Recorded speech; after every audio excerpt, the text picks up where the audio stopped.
नमस्ते दोस्तों और यात्रा पथ चिन्ह चैनल में आपका बहुत बहुत स्वागत है।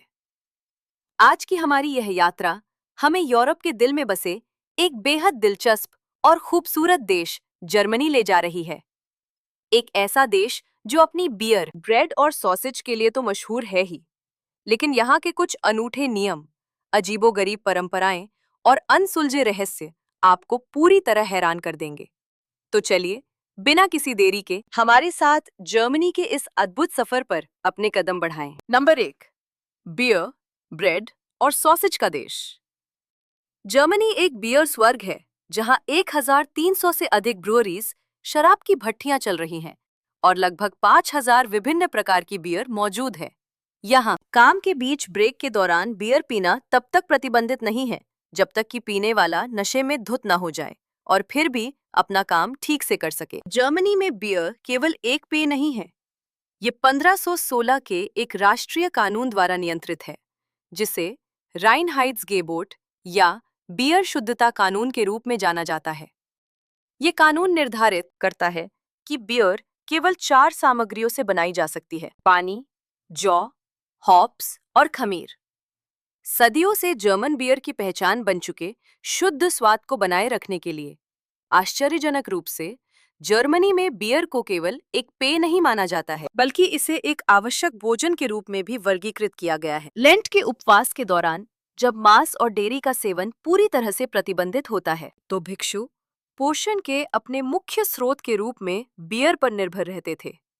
वे बियर को तरल ब्रेड, लिक्विड ब्रेड कहते थे, क्योंकि इसे किर्वित, फर्मेंटेड जौ और शुद्ध पानी से बनाया जाता है, जो एक पूर्ण भोजन के बराबर ऊर्जा प्रदान करता है। इसके अतिरिक्त बहुत कम लोग जानते हैं कि मध्य युग में जर्मन लोग पानी के बजाय बियर पीते थे, क्योंकि बियर पीना अधिक सुरक्षित था। उस समय पीने का पानी अक्सर स्वच्छ नहीं होता था, जबकि बियर बनाने की प्रक्रिया बैक्टीरिया को मारने में मदद करती थी। परिणाम स्वरूप बच्चों सहित सभी लोग अपने दैनिक जीवन के हिस्से के रूप में रोजाना हल्की बियर का सेवन करते थे। जर्मनी के पास 3200 से अधिक आधिकारिक रूप से पंजीकृत प्रकार की ब्रेड होने का विश्व रिकॉर्ड भी है। 2014 में जर्मन ब्रेड संस्कृति को यूनेस्को द्वारा एक अमूर्त सांस्कृतिक विरासत के रूप में मान्यता दी गई थी। ये विविधता देश के उस इतिहास से उपजी है जब यह सैकड़ों छोटे राज्यों और क्षेत्रों में विभाजित था। प्रत्येक क्षेत्र और गांव ने उपलब्ध अनाज जैसे राई, गेहूं या स्पेल्ट के आधार पर अपनी खुद की बेकिंग रेसिपी विकसित की। ब्रेड इतनी महत्वपूर्ण है कि पारंपरिक जर्मन रात्रिभोज कोई गर्म भोजन नहीं होता, बल्कि इसे एबेंडब्रॉट कहा जाता है, जिसका अर्थ है शाम की ब्रेड। परिवार डाइनिंग टेबल के चारों ओर ब्रेड, पनीर और कोल्ड कट्स, ठंडे मांस के टुकड़े के साथ इकट्ठा होते हैं। जर्मनी के बारे में बात करते समय कोई सॉसेज को नजरअंदाज नहीं कर सकता। ये देश विभिन्न क्षेत्रों में फैले 1500 से अधिक विभिन्न प्रकार के सॉसेज का दावा करता है। दिलचस्प बात यह है कि हर क्षेत्र सबसे अच्छा सॉसेज बनाने का दावा करता है। ब्रैटवुर्स्ट जर्मनी में सबसे लोकप्रिय प्रकार है। इसे सुअर के मांस, गोमांस या यहाँ तक कि शाकाहारी संस्करण से बनाया जाता है और आमतौर पर ग्रिल या फ्राई किया जाता है। थुरिंगियन रोस्ट ब्रैटवुर्स्ट एक प्रकार का सॉसेज है जो यूरोपीय संघ के कानून द्वारा संरक्षित है, जिसे केवल थुरिंगिया क्षेत्र में ही उत्पादित किया जा सकता है। सॉसेज के प्रति जर्मन लोगों का प्रेम कुछ अविश्वसनीय रिकॉर्ड्स में भी झलकता है। 2000 में कार्लसरूहे शहर में जर्मनी ने 1600 मीटर से अधिक लंबे सॉसेज के साथ गिनीज वर्ल्ड रिकॉर्ड बनाया, जिसे एक बड़े खाद्य उत्सव के दौरान लगभग 2 किलोमीटर तक फैले खाना पकाने के सिस्टम पर लगातार ग्रिल किया गया था। इस आयोजन के बाद इस विशाल सॉसेज को टुकड़ों में काटा गया और हजारों उपस्थित लोगों को मुफ्त में बांटा गया।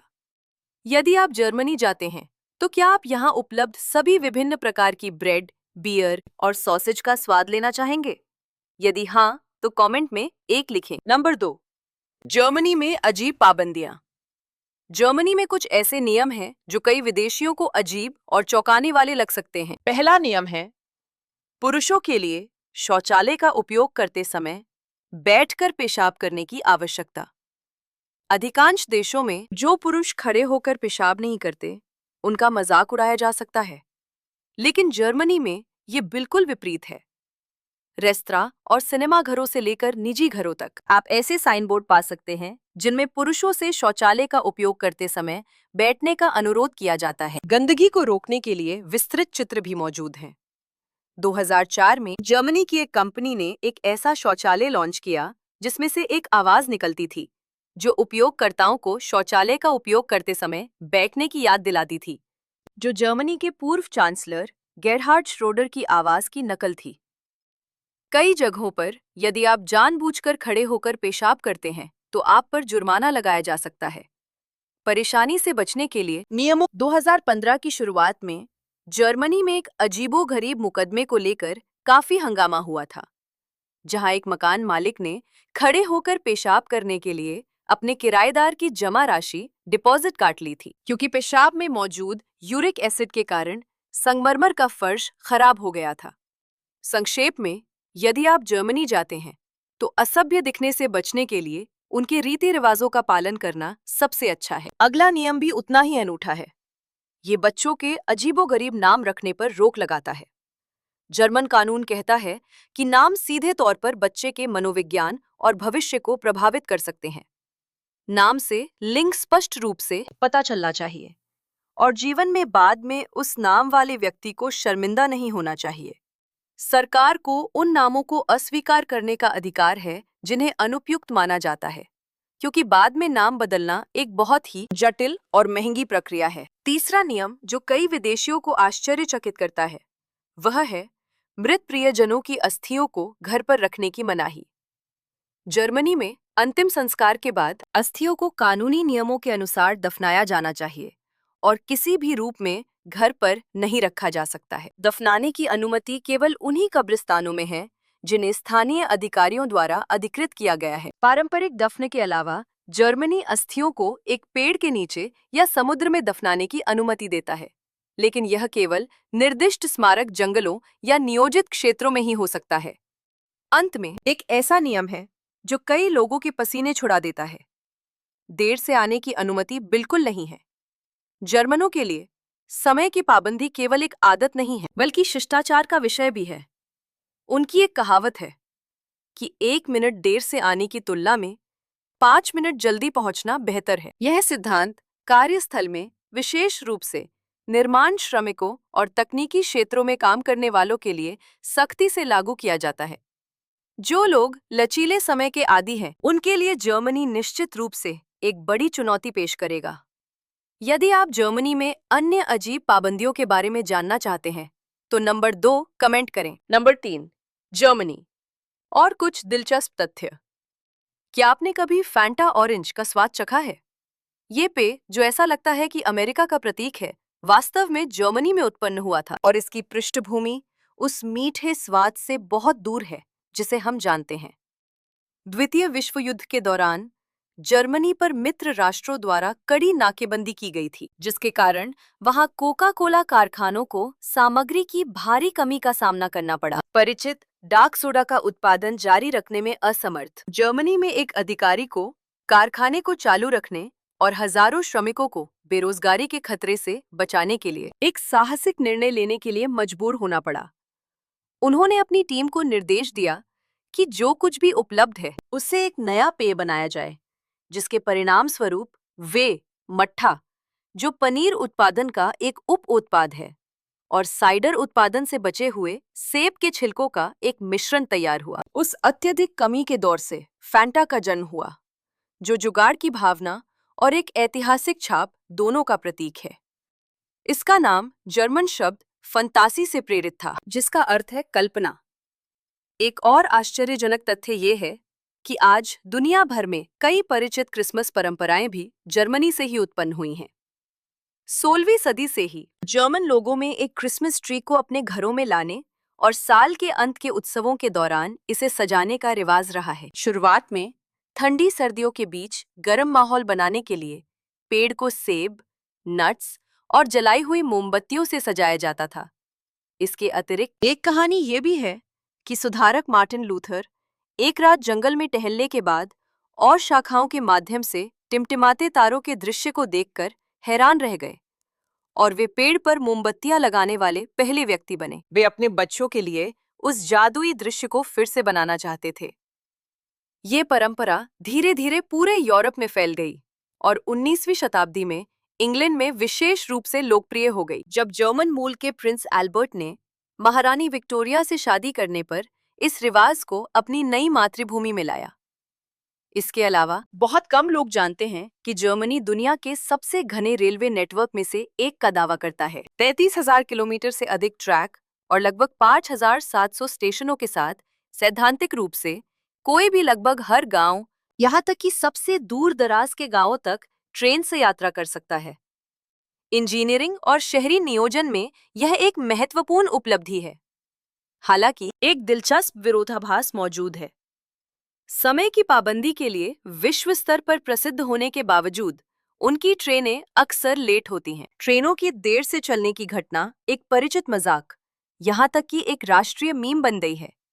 ट्रेन स्टेशनों पर समय की पाबंदी की परिभाषा भी बदल गई है। लोग कहते हैं कि एक ट्रेन को समय पर माना जाता है यदि वह शेड्यूल के अनुसार 5 मिनट और 59 सेकंड से अधिक लेट नहीं आती है। नंबर 4, जर्मनी में स्वतंत्र और आकर्षक महिलाओं की भूमि। एक आश्चर्यजनक पहलू ये है कि यहाँ की महिलाएं आमतौर पर उम्र बढ़ने से नहीं डरती हैं। उम्र को कमजोरी के रूप में नहीं देखा जाता है, बल्कि इसे एक फायदे के रूप में माना जाता है। जीवन के अनुभव, शांत स्वभाव और जीवन की समझ के कारण कई जर्मन पुरुषों को परिपक्व महिलाएं अधिक आकर्षक लगती हैं। परिणाम स्वरूप ऐसे रिश्ते जिनमें पत्नी अपने पति से कई दशक बड़ी होती है, उन्हें असामान्य या गपशप के लायक नहीं माना जाता है। उन्हें पूरी तरह से सामान्य रूप में देखा जाता है। इसके साथ ही कॉस्मेटिक सर्जरी आदि के प्रति काफी उदासीन रवैया है। जर्मन महिलाएं कृत्रिम साधनों के माध्यम से जवानी के पीछे नहीं भागती हैं, बल्कि भीतर से अपने स्वास्थ्य को बनाए रखने पर ध्यान केंद्रित करती हैं। वे संतुलित पोषण, नियमित व्यायाम और स्वस्थ जीवन शैली को प्राथमिकता देती हैं। शारीरिक और मानसिक स्वास्थ्य पर ये जोर उन्हें अपनी उम्र की परवाह किए बिना अपनी उपस्थिति के साथ ऊर्जा, आत्मविश्वास और आराम बनाए रखने में मदद करता है। जर्मन महिलाओं में एक प्रमुख विशेषता उनकी ताकत और स्वतंत्रता है, जो लगभग एक स्वाभाविक बात बन गई है। लैंगिक समानता को महत्व देने वाले समाज में पली बड़ी वे पुरुषों पर निर्भर रहने के विचार की आदी नहीं है। अपना खुद का पैसा कमाना, अपना जीवन प्रबंधित करना और आमतौर पर पुरुषों से जुड़े कार्यों को संभालना उनके लिए पूरी तरह से सामान्य है। फर्नीचर ठीक करने से लेकर घर की सफाई करने और IKEA कैबिनेट को जोड़ने तक वे ये सब कुछ बिना इसे कुछ खास माने कर सकती हैं। उनकी स्वतंत्रता के साथ साथ व्यक्तिगत स्वतंत्रता पर गहरा जोर दिया गया है। जर्मन महिलाओं को नियंत्रण करने वाले या अत्यधिक ईर्ष्यालु रिश्ते नापसंद हैं। व्यक्तिगत स्थान, पर्सनल स्पेस को आवश्यक माना जाता है, चाहे उसमें दोस्तों से मिलना हो, शौक पूरे करना हो या अकेले यात्राएं करना हो। उनके लिए एक स्वस्थ रिश्ता निर्भरता या बाधाओं के बारे में नहीं है, बल्कि दो ऐसे व्यक्तियों के बारे में है जो एक दूसरे का साथ चुनने के लिए पर्याप्त मजबूत हैं। ये दृष्टिकोण शादी में भी स्पष्ट रूप से झलकता है। जल्दी शादी करने के बजाय कई जर्मन महिलाएं पहले अपना करियर और व्यक्तिगत नींव बनाने को प्राथमिकता देती हैं। जोड़ों का बिना शादी किए कई सालों तक एक साथ रहना पूरी तरह से सामान्य है। वे इसे दैनिक आदतों और खर्च करने की आदतों से लेकर लड़ाई झगड़े सुलझाने के कौशल तक एक दूसरे को बेहतर ढंग से समझने के तरीके के रूप में देखते हैं। जब उन्हें लगता है कि वे वास्तव में एक दूसरे के अनुकूल हैं, तभी वे शादी करेंगे। यदि नहीं, तो अलग होना सुचारू रूप से और कम दबाव के साथ होता है। जर्मन महिलाओं के लिए शादी पूरा करने का कोई दायित्व नहीं है, बल्कि एक विकल्प है जो केवल तभी चुना जाता है जब वे वास्तव में तैयार और इच्छुक हों।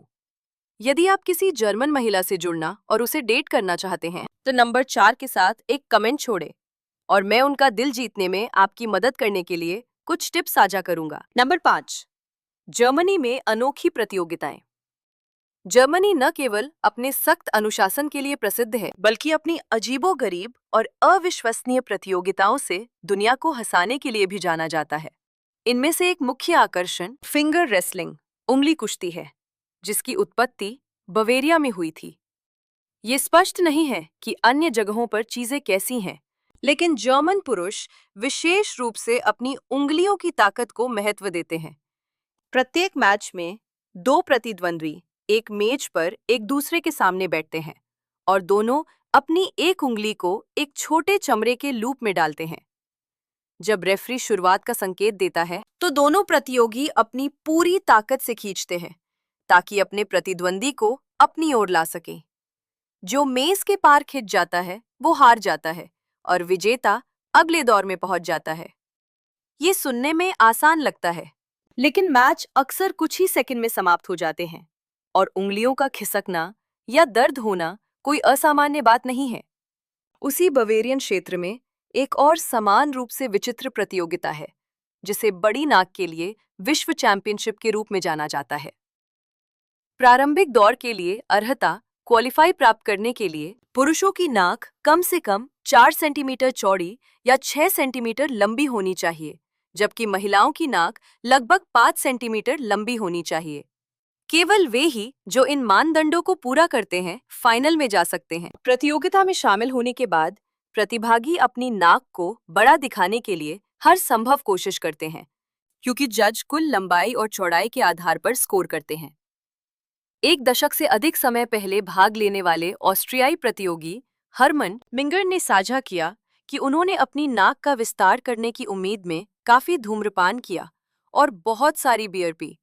फिर भी वो नेदरलैंड के एक प्रतियोगी से हार गए, जिसकी नाक की तुलना एक चमकदार आलू से की गई थी। यदि आपकी नाक बड़ी है और लंबी दाढ़ी है, तो आपके जीतने के मौके और भी बढ़ जाते हैं, क्योंकि आप एगिंग एमसी जर्मनी में आयोजित बियर्ड दाढ़ी ओलंपिक के लिए अर्हता प्राप्त कर सकते हैं। प्रतियोगियों को प्राकृतिक दाढ़ी से लेकर कलात्मक शैलियों तक विभिन्न श्रेणियों में आंका जाता है। जज सबसे प्रभावशाली दाढ़ी का चयन करते हैं। 2011 में एल्मार वीजर नामक 47 वर्षीय व्यक्ति ने अपनी ही दाढ़ी से तैयार एक उत्तरी अमेरिकी हिरन की मूर्तिकला के साथ चैंपियनशिप जीतने के लिए सैकड़ों प्रतियोगियों को हराया। ये उनका तीसरा खिताब था। उन्होंने पहले 2005 में बर्लिन में ब्रांडनबर्ग गेट के आकार की दाढ़ी के साथ जीत हासिल की थी और 2007 में उन्होंने लंदन टीवी टावर से मिलते जुलते डिजाइन के साथ सभी को चकित कर दिया था। लेकिन इतना ही नहीं, जर्मनी लुडविग्सबर्ग शहर में एक विशाल कद्दू उत्सव भी आयोजित करता है। ये आयोजन सैकड़ों विभिन्न किस्मों के आधे मिलियन 5 लाख से अधिक कद्दुओं को प्रदर्शित करता है, जिन्हें घरों, जानवरों और सभी प्रकार के काल्पनिक पात्रों के आकार में व्यवस्थित किया जाता है। उत्सव का मुख्य आकर्षण सबसे भारी कद्दू की प्रतियोगिता है। 2026 में ऑस्ट्रिया के वुल्फगैंग निटनॉस ने आश्चर्यजनक रूप से 998.5 किलोग्राम वजन वाले कद्दू के साथ जीत हासिल की। हालांकि सबसे जीवंत घटना महल के सामने झील पर होने वाली कद्दू नाव दौड़ है।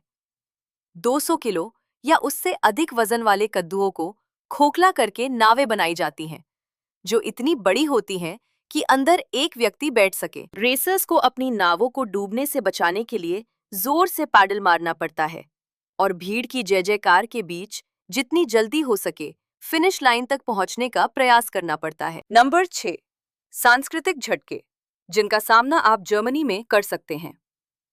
यदि आप कभी टहल रहे हों और लोगों को सार्वजनिक लॉन पर, किसी रेस्तरां के ठीक बगल में, किंडरगार्टन के पास या ट्रेन स्टेशन से कुछ ही मीटर की दूरी पर छाती नंगी किए या पूरी तरह से नग्न लेटे हुए देखें, तो आप निश्चित रूप से जर्मनी में हैं। जर्मनी में नग्नता की संस्कृति लंबे समय से मौजूद है और इसे एक स्वस्थ जीवन शैली माना जाता है।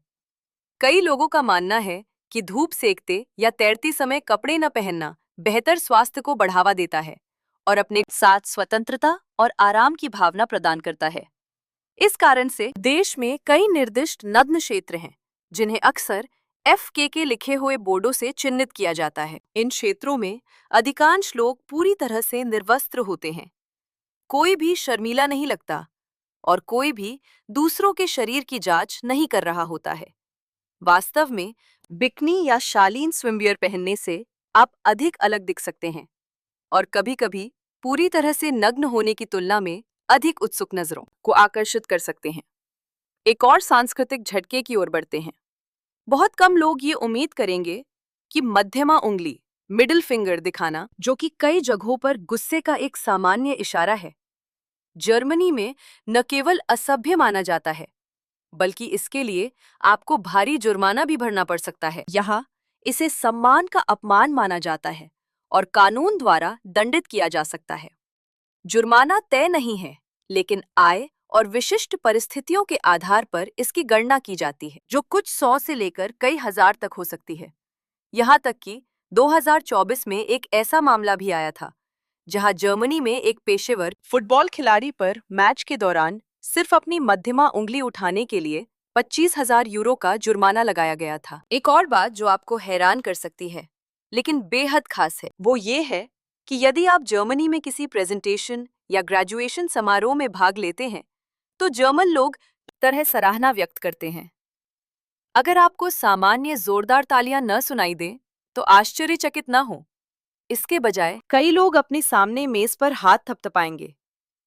ये आवाज, जो गुस्से की अभिव्यक्ति की तरह लग सकती है, वास्तव में एक तारीफ है। जर्मनों के लिए ये दिखाने का एक तरीका है कि जो कुछ भी हुआ, वे वास्तव में उसकी सराहना करते हैं। अंत में, यदि आप किसी कैफे या भीड़ भरे ट्रेन स्टेशन पर हैं और किसी को जोर से अपनी नाक साफ करते सुनते हैं, तो उन्हें असभ्य मानने में जल्दबाजी ना करें। जर्मनी में सार्वजनिक रूप से नाक साफ करना असभ्य नहीं माना जाता है। जर्मनों का मानना है कि केवल विनम्र उपस्थिति बनाए रखने के लिए इसे वापस खींचने की कोशिश करने की तुलना में अपनी नाक को ठीक से साफ करना अधिक स्वच्छ और कहीं अधिक व्यवहारिक है। वे असुविधा को बने रहने देने के बजाय उससे सीधे निपटना पसंद करते हैं, भले ही ये दूसरों को थोड़ा आश्चर्यचकित करे। शुरुआत में ये चौंकाने वाला हो सकता है, लेकिन एक बार जब आप इसके अभ्यस्त हो जाते हैं, तो आपको सोचने का यह तरीका काफी उचित लग सकता है। यदि आप एफके के क्षेत्र में होते, तो क्या आप सहज महसूस करते या पूरी तरह से शर्मिंदा होते? अपना ईमानदार जवाब नीचे कमेंट्स में शेयर करें। नंबर 7, जर्मन लोगों की अनूठी सांस्कृतिक विशेषताएं। जर्मन संस्कृति का एक काफी विशेष पहलू ये है कि वे लगभग कभी भी अपना जन्मदिन समय से पहले नहीं मनाते हैं, जबकि बिना किसी परेशानी के कुछ दिनों या यहाँ तक कि हफ्तों की देरी से मनाना स्वीकार्य है। आधिकारिक जन्मदिन से पहले जश्न मनाना एक बड़ी वर्जना माना जाता है।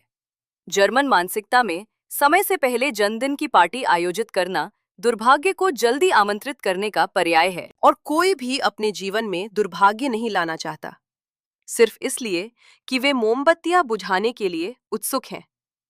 न केवल जर्मन लोग समय से पहले जन्मदिन मनाने से बचते हैं, बल्कि उनके पास एक नई उम्र का जश्न मनाने के लिए अनूठे रीति रिवाज भी हैं, जो अक्सर विदेशियों को आश्चर्यचकित करते हैं। जब वे 16 वर्ष के हो जाते हैं, 18 वर्ष की आयु तक पहुंचते पहुंचते यह मजाक कच्चे अंडों के साथ बढ़ जाता है, जिन्हें कभी कभी भीड़ की हंसी के बीच जन्मदिन वाले व्यक्ति के सिर पर फोड़ा जाता है। जब आप 30 वर्ष के हो जाते हैं और अभी भी अविवाहित होते हैं, तो चिढ़ाना एक नए स्तर पर पहुंच जाता है। कुछ ग्रामीण क्षेत्रों में अविवाहितों को अपने जन्मदिन पर विशिष्ट कपड़े पहनने चाहिए और घर के काम करने चाहिए। यहाँ तक कि कभी-कभी सार्वजनिक स्थानों पर दरवाजे के हैंडल भी साफ करने पड़ते हैं। इस कार्य से बचने का एकमात्र तरीका किसी से चुंबन प्राप्त करना है। न केवल जन्मदिन पर, बल्कि जर्मनों में शादी से जुड़े कई विशेष रीति रिवाज भी होते हैं। शादी से पहले वे अक्सर पॉल्टरबैंड नामक एक सभा आयोजित करते हैं, जिसका शाब्दिक अर्थ है शाम को तोड़ना।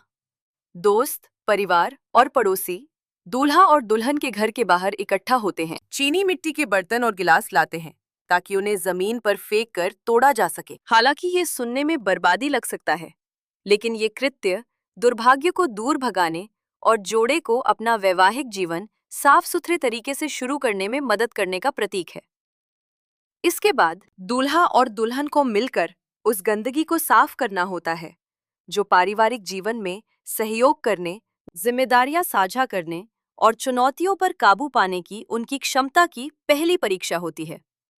जैसे जैसे नया साल करीब आता है, जर्मनों की अनूठी सांस्कृतिक विशेषताएं सौभाग्य के लिए विभिन्न रीति रिवाजों के माध्यम से प्रकट होती रहती हैं। कुछ क्षेत्रों में, विशेष रूप से दक्षिण में, ये माना जाता है कि नए साल की पूर्व संध्या पर लाल अंडरवेयर पहनने या टांगने से प्यार में सौभाग्य और अनुकूल परिणाम आएंगे।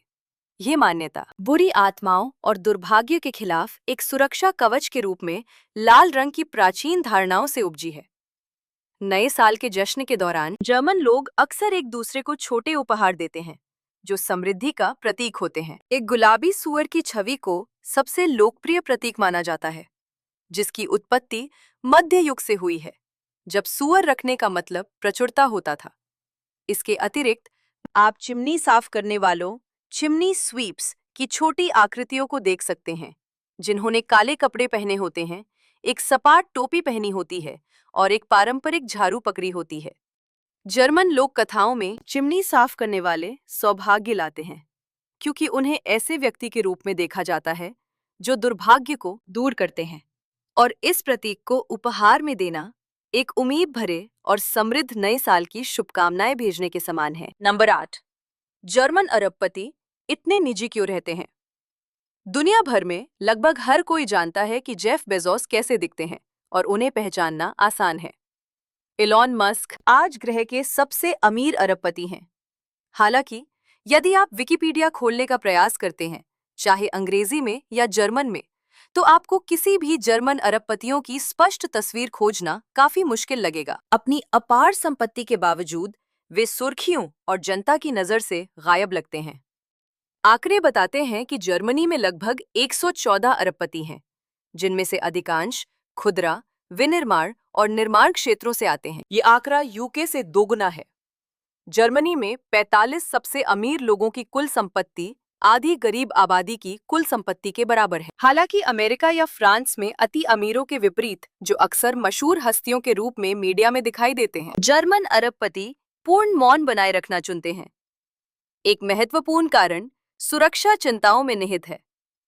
जर्मनी में अति अमीर लोग चिंतित हैं कि केवल एक बयान या सार्वजनिक उपस्थिति उन्हें और उनके परिवारों को खतरे का लक्ष्य बना सकती है। ये डर निराधार नहीं है। खासकर एक धनी बैंकिंग परिवार के बेटे, एक 11 वर्षीय लड़के के अपहरण और हत्या के बाद, जो 2002 में हुआ था और जिसने पूरे देश को झकझोर कर रख दिया था। तब से कई अरबपति परिवारों के लिए गोपनीयता लगभग जीवन का एक तरीका बन गई है। इसके अतिरिक्त इसके गहरे ऐतिहासिक कारण भी हैं। रीमैन परिवार, जो जर्मनी के सबसे धनी परिवारों में से एक है, जिसका इतिहास 1823 का है, ने एक बार म्यूनिख विश्वविद्यालय के एक इतिहासकार को अपने परिवार के अतीत की जांच करने के लिए काम पर रखा था। परिणाम चौंकाने वाले थे, जिससे पता चला कि उनके पूर्वजों ने एडोल्फ हिटलर का समर्थन किया था। न केवल रीमैन, बल्कि बीएमडब्ल्यू, क्रुप स्टील समूह और पोर्श के पीछे के परिवार भी इसी तरह का ऐतिहासिक बोझ उठाते हैं। द्वितीय विश्व युद्ध की विरासत के प्रति विशेष रूप से संवेदनशील देश में धन का दिखावा करना जनमत से गंभीर प्रतिक्रिया भड़का सकता है। सर्वेक्षण बताते हैं कि जर्मनी की लगभग आधी आबादी का मानना है कि अति अमीर लोग वित्तीय संकट या वैश्विक मानवीय आपदाओं से जुड़े हैं। ये अरबपतियों को मीडिया के ध्यान से बचने और सार्वजनिक जांच को कम करने के लिए एक शांत जीवन शैली चुनने के लिए और प्रेरित करता है। फिर भी जहां असली अरबपति छिपे रहने का प्रयास करते हैं, वहीं एक व्यक्ति ने अरबपति की तरह दिखने के लिए अप्रत्याशित रूप से प्रसिद्धि प्राप्त कर ली है। वह व्यक्ति कॉर्डिस हॉलर हैं, जो जर्मनी में रहने वाले एक 46 वर्षीय व्यक्ति हैं, जो जेफ बेजोस से काफी मिलते जुलते हैं। हॉलर बताते हैं कि बेजोस बहुत ही कैजुअल कपड़े पहनते हैं, इसलिए सिर्फ जीन्स, शर्ट या एक साधारण सूट के साथ वह उल्लेखनीय रूप से समान दिख सकते हैं, बशर्ते वह अपना सिर मुलवा लें एक आम इंसान से। हॉलर के जीवन ने उनके रंग रूप के कारण एक आश्चर्यजनक मोड़ ले लिया। वे अपना खुद का व्यवसाय चलाते हैं और साथ ही टेलीविजन पर दिखाई देने कार्यक्रमों, लघु फिल्मों और यहाँ तक कि कुछ नेटफ्लिक्स प्रोजेक्ट्स में भाग लेने के निमंत्रण भी स्वीकार करते हैं। अमेरिका की एक यात्रा के दौरान हॉलर ने बताया कि अमेज़न के एक कर्मचारी ने उनके साथ एक तस्वीर लेने के लिए कहा। उसे पूरा विश्वास था कि वह उनके बड़े बॉस हैं। नंबर 9, जर्मन इतिहास के बारे में वो बातें जो आप शायद नहीं जानते होंगे। बहुत कम लोग जानते हैं कि जर्मनी लगभग एक सहस्राब्दी 1000 साल तक एक एकीकृत राष्ट्र के रूप में मौजूद नहीं था। इसके बजाय ये भूमि सैकड़ों राज्यों, डचियों और स्वतंत्र शहर राज्यों में खंडित थी, जिनमें से प्रत्येक के अपने कानून, मुद्रा और सेनाएं थीं। एक समय ऐसा था जब आप केवल कुछ किलोमीटर पैदल चल सकते थे और खुद को किसी दूसरे देश में पा सकते थे। बिखरी हुई सत्ता के इस संदर्भ में प्रत्येक शासक लॉर्ड को अपने अधिकार का दावा करने और पड़ोसियों के साथ संघर्षों से बचाव के लिए एक महल की आवश्यकता थी। इस प्रकार जर्मनी का क्षेत्र महलों, किलों और हवेलियों के इतने विशाल नेटवर्क से ढक गया कि इस पर विश्वास करना कठिन है। आज जर्मनी विभिन्न आकारों के 25,000 से अधिक महलों का दावा करता है और सबसे अधिक महलों वाले दुनिया के शीर्ष 3 देशों में शामिल है। कुछ लगभग अक्षुण्ण इंटैक्ट रूप में संरक्षित किए गए हैं, जबकि अन्य जंगलों में छिपे काई से ढके खंडहर के रूप में बने हुए हैं। इन हजारों महलों में शायद सबसे प्रसिद्ध बावरिया में स्थित न्यूश्वानस्टीन कैसल है। इस महल ने अपने प्राचीन सफेद शिखरों के साथ पहाड़ों के बीच उठते हुए सीधे डिज्नी वर्ल्ड के सिंड्रेला के महल को प्रेरित किया, जो एक परी कथा की दुनिया को याद दिलाता है। हालांकि कम ही लोग जानते हैं कि इसके शानदार बाहरी हिस्से के पीछे उदासी और दुख से भरी कहानी है। न्यूश्वानस्टीन बावरिया के राजा लुडविग द्वितीय का अधूरा सपना है, जिन्हें अक्सर पागल राजा कहा जाता है। अन्य सम्राटों के विपरीत लुडविग को सत्ता, राजनीति या युद्ध में कोई दिलचस्पी नहीं थी। वह भीड़ से नफरत करते थे, संसद से घृणा करते थे और उन्हें संगीत से गहरा प्रेम था, विशेष रूप से संगीतकार रिचर्ड वैगनर के मनमोहक ओपेरा से। लुडविग ने न्यूश्वानस्टीन का निर्माण शासन करने या रक्षा करने के लिए नहीं, बल्कि दुनिया की वास्तविकताओं से बचने के लिए किया था।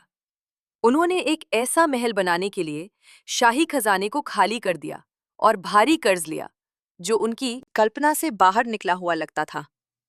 विडंबना ये है कि सपने देखने वाला राजा उस महल में केवल 11 रात ही रहा। उन्हें अक्षम घोषित कर दिया गया, पदच्युत कर दिया गया और कुछ दिनों बाद उनका शव पास की एक झील में पाया गया। आज भी लुडविग द्वितीय की मृत्यु एक अनसुलझा रहस्य बनी हुई है। कोई नहीं जानता कि यह कोई दुर्घटना थी, आत्महत्या थी या राजनीतिक हत्या। जर्मन इतिहास में अक्सर नजरअंदाज किया जाने वाला एक और दिलचस्प विवरण ये है कि जर्मनी नाम खुद जर्मनों द्वारा नहीं दिया गया था। जर्मन भाषा में स्थानीय लोग अपने देश को डॉइचलैंड कहते हैं, जिसका अर्थ है जर्मनों की भूमि। जर्मनी नाम जर्मेनिया शब्द से आया है, जिसका उपयोग प्राचीन रोमनों द्वारा रोमन क्षेत्र के बाहर राइन नदी के उत्तर में रहने वाली बर्बर जनजातियों को सामूहिक रूप से संदर्भित करने के लिए किया जाता था। साम्राज्य के दृष्टिकोण से ये लोग असभ्य थे, उनमें लेखन प्रणाली का अभाव था और वे अक्सर विद्रोह करते थे। समय के साथ इस पदनाम को अन्य यूरोपीय भाषाओं द्वारा अपना लिया गया और यह जर्मनी का अंतर्राष्ट्रीय नाम बन गया। नंबर 10, बर्लिन के बारे में दिलचस्प तथ्य जिनकी कम ही लोग उम्मीद करते हैं।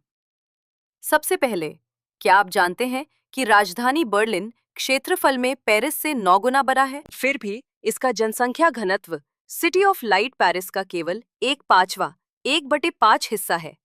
यह अंतर एक बहुत ही अलग एहसास पैदा करता है। बर्लिन में कोई भी आसानी से अधिक विशालता और सुकून महसूस कर सकता है। यहाँ तक कि पार्क में ऐसे पलों का भी अनुभव कर सकता है जहाँ ऐसा लगता है कि कोई इतने विशाल क्षेत्र में बिल्कुल अकेला है।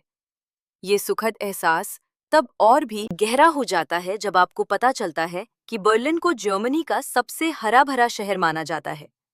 राजधानी के क्षेत्रफल का लगभग 44% हिस्सा जंगलों, हरियाली, नहरों और झीलों से बना है। गर्मियों में ये शहर छायादार पेड़ों वाली सड़कों और ताज़ा नीले पानी के साथ एक विशाल प्राकृतिक चित्र में बदल जाता है। बर्लिन की ताज़ा सुंदरता की पूरी तरह से सराहना करने के लिए आगंतुकों के लिए यह आदर्श समय है। बर्लिन न केवल हरा भरा है, बल्कि ये पानी का शहर भी है। इसमें लगभग 1700 पुल हैं, जो वेनिस से भी अधिक हैं। इनमें से सोशल मीडिया पर सबसे अधिक प्रदर्शित किया जाने वाला पुल ओबरबामब्रुक है, जो क्रूजबर्ग और फ्रेडरिकशाइन जिलों को जोड़ने वाला एक विशिष्ट लाल ईंट का पुल है, जो कभी पूर्व और पश्चिम बर्लिन के बीच की सीमा को चिह्नित करता था। इसके अतिरिक्त बर्लिन के जलमार्ग एम्स्टर्डम, स्टॉकहोम और वेनिस के कुल जलमार्गों की संयुक्त लंबाई से अधिक लंबे हैं। ये शहर बर्लिन चिड़ियाघर का भी घर है, जो यूरोप के सबसे पुराने और सबसे अधिक जैव विविधता वाले चिड़ियाघरों में से एक है, जिसमें वर्तमान में 1380 से अधिक विभिन्न प्रजातियों के 19,400 से अधिक जानवर रहते हैं। चिड़ियाघर प्रतिदिन सुबह 9:00 बजे खुलता है और इसके बंद होने का समय मौसम के अनुसार अलग-अलग होता है। न केवल अपने परिदृश्य और शहरी जीवन के लिए प्रसिद्ध, बर्लिन में यूनेस्को के 3 विश्व धरोहर स्थल भी हैं। संग्रहालय द्वीप और बर्लिन में महलों और पार्कों का समूह जो पर्यटकों के लिए काफी परिचित हैं। लेकिन तीसरा विरासत स्थल कम ही जाना जाता है। इसमें 20वीं सदी की शुरुआत में बने 6 सोशल हाउसिंग कॉम्प्लेक्स शामिल हैं। पूरे शहर में फैले हुए ये ढांचे 1919 से 1933 तक वीमर रिपब्लिक के दौरान उभरे, जब बर्लिन वास्तुकला, समाज और संस्कृति में प्रगतिशील विचारों का केंद्र था।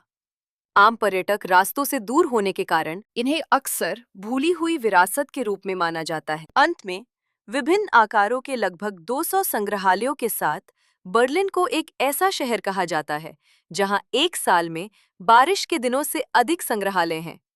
चाहे आपको कला, इतिहास, संगीत या यहाँ तक कि सॉसेज भी पसंद हो, बर्लिन में लगभग हमेशा आपके लिए कोई ना कोई संग्रहालय मौजूद है। नंबर 11, जर्मनी में अनसुलझे रहस्य।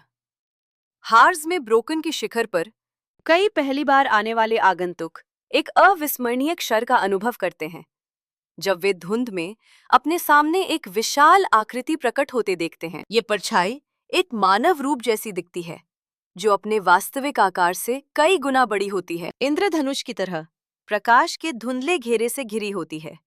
ये घटना सैकड़ों वर्षों से दर्ज की गई है और इसने कई लोगों को ये विश्वास दिलाया है कि उन्होंने कोई आत्मा, दानव या डायन देखी है।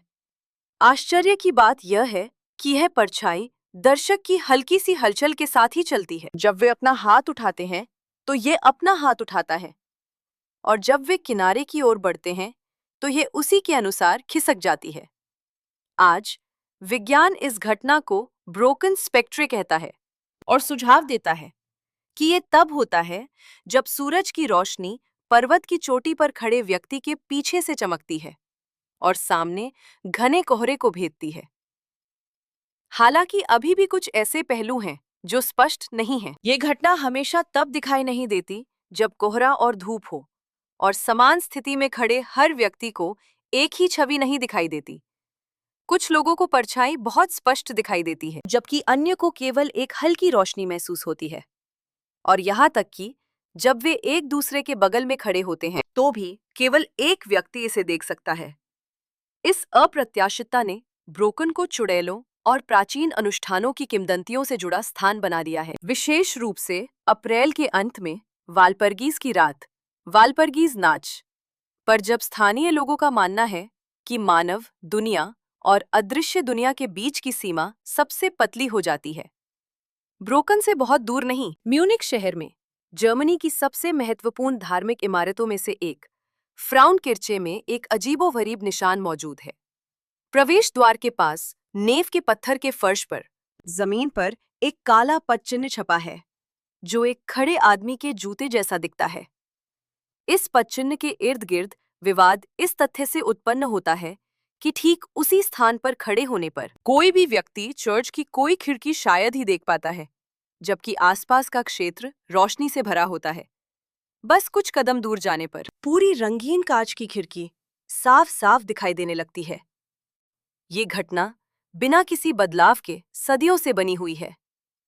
चर्च में कई बार नवीनीकरण होने के बावजूद किंवदंती है कि यह उस राक्षस का पदचिह्न है जिसने इस शर्त पर चर्च बनाने में मदद की थी कि अंदर कोई रोशनी नहीं आएगी, और इसी स्थिति में खड़े होकर उसने विश्वास किया कि उसने इंसानियत को धोखा दिया है। आधुनिक वास्तुकारों ने दृष्टि रेखाओं, स्तंभ अक्षों, कॉलम एक्सेस और खिड़की की व्यवस्था का विश्लेषण करके इसे समझाने का प्रयास किया है, लेकिन कोई भी यह पता नहीं लगा पाया है कि ठीक उस पदचिह्न पर खड़े होने से पूरी खिड़की व्यवस्था दृष्टि से ओझल क्यों हो जाती है?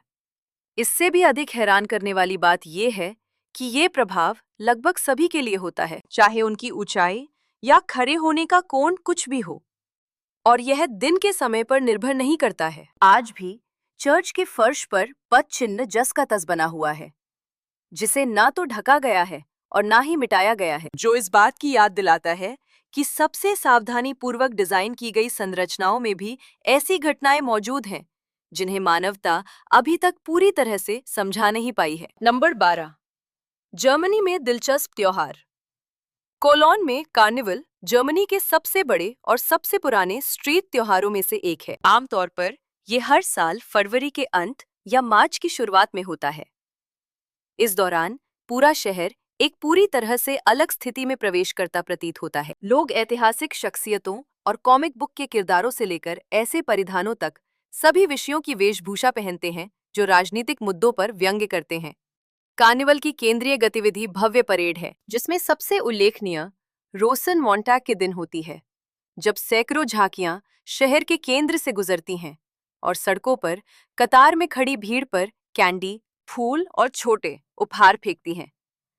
झांकियों पर दिए गए भाषण अक्सर हास्यप्रद होते हैं, जो सामाजिक और राजनीतिक मुद्दों की आलोचना करते हैं और अपने विचारों को व्यक्त करने के लिए त्योहारों का उपयोग करने की लंबी जर्मन परंपरा को दर्शाते हैं। पूरे कार्निवल सीजन के दौरान बार और चौराहे स्थानीय बोली में पारंपरिक गाने गाते हुए लोगों से भरे रहते हैं, जिससे एक ऐसा माहौल बनता है जिसे कोलोन के लोग एक ऐसे समय के रूप में संदर्भित करते हैं जब सभी रोजमर्रा के नियमों को अस्थायी रूप से किनारे रख दिया जाता है। परंपरा से समृद्ध एक और त्योहार जर्मन क्रिसमस मार्केट है, जो नवंबर के अंत से लेकर क्रिसमस से ठीक पहले तक चलता है और अधिकांश प्रमुख और छोटे शहरों में दिखाई देता है। उनमें से नूनबर्ग, म्यूनिख और रोथनबर्ग ओब डेर टोबर के बाजार सबसे अधिक प्रतिनिधि माने जाते हैं। क्रिसमस मार्केट न केवल खरीदारी का स्थान है, बल्कि सर्दियों के लिए एक सांस्कृतिक स्थान भी है। लकड़ी के स्टॉल पारंपरिक शैली में स्थापित किए जाते हैं, जो हस्तशिल्प, क्रिसमस की सजावट, जिंजर ब्रेड, ग्रिल्ड सॉसेज और मसालेदार मल्ड वाइन बेचते हैं। कई बाजारों में कैरलिंग, क्रिसमस नाटक या देश संगीत प्रदर्शन के लिए छोटे मंच भी होते हैं। नूनबर्ग में क्रिसमस बाजार का इतिहास 16वीं शताब्दी का है और ये पारंपरिक व्यंजनों के अनुसार बने लेपकुचेन जिंजर ब्रेड के लिए प्रसिद्ध है। जर्मनों के लिए क्रिसमस मार्केट का दौरा करना केवल एक पर्यटक कार्यक्रम नहीं है, बल्कि सर्दियों के जीवन की लय का एक हिस्सा है, जहां साल के अंत के विशिष्ट ठंडे माहौल में दोस्त और परिवार काम के बाद खाने, पीने और बातें करने के लिए इकट्ठा होते हैं। नंबर 13, जर्मनी में जरूर चखने वाले व्यंजन। करीवर्स्ट जर्मनी का सबसे प्रसिद्ध स्ट्रीट फूड है और ये एक ऐसी चीज है जिसका स्वाद देश में आने वाला लगभग हर व्यक्ति कम से कम एक बार जरूर चखता है। ये व्यंजन पहली बार 1949 में बर्लिन में ऐसे समय में सामने आया जब द्वितीय विश्व युद्ध के बाद जर्मनी को भारी कमी का सामना करना पड़ रहा था। हर्टा ह्यूवर नाम की एक महिला ने केचप को करी पाउडर और अन्य मसालों के साथ मिलाकर एक सॉस बनाई, जिसे ग्रिल्ड सॉसेज के ऊपर डाला जाता था। एक कामचलाऊ भोजन से करीवर्स्ट तेजी से पूरे देश में फैल गया। प्रत्येक वर्ष जर्मन 800 मिलियन 80 करोड़ से अधिक करीवर्स्ट खाते हैं, जिसमें केवल बर्लिन में ही लगभग 70 मिलियन 7 करोड़ की खपत होती है। ये व्यंजन इतना लोकप्रिय है कि शहर में करीवर्स्ट के लिए एक समर्पित संग्रहालय भी है। दिलचस्प बात यह है कि हर क्षेत्र में सॉस बनाने का अपना तरीका है, जिनमें से कुछ मीठे होते हैं और कुछ अधिक तीखे होते हैं। और व्यंजनों की रेसिपी को अक्सर पारिवारिक विरासत की तरह गुप्त रखा जाता है। यदि करीवर्स्ट तेज गति और रोजमर्रा की जिंदगी को दर्शाता है, तो सॉरब्रेटन जर्मन व्यंजनों के पारंपरिक और लंबे समय से चले आ रहे पहलू का प्रतिनिधित्व करता है। ये पॉट रोस्ट सदियों से चला आ रहा है और अक्सर इसे महत्वपूर्ण पारिवारिक भोजन के लिए एक मुख्य व्यंजन माना जाता है। सॉर ब्रेटन राइनलैंड और बवेरिया में सबसे लोकप्रिय है, जहां लगभग हर परिवार की अपनी अनूठी रेसिपी होती है। जो चीज इस व्यंजन को विशेष बनाती है, वो है मांस को सिरके या वाइन में कई दिनों तक मैरिनेट करने की विधि। एक ऐसी तकनीक जो रेफ्रिजरेशन के आविष्कार से पहले उत्पन्न हुई थी। इसके साथ परोसी जाने वाली सॉस का स्वाद आमतौर पर एक अलग खट्टा और मीठा होता है और कुछ क्षेत्रों में इसे पिसे हुए जिंजर ब्रेड के साथ गाढ़ा किया जाता है, जिससे एक ऐसा स्वाद बनता है जो यूरोप में परिचित स्टॉच से काफी अलग होता है। एक और ऐसा व्यंजन जो जरूर ट्राई करना चाहिए वो है ब्रेज़ेल या प्रेट्ज़ेल।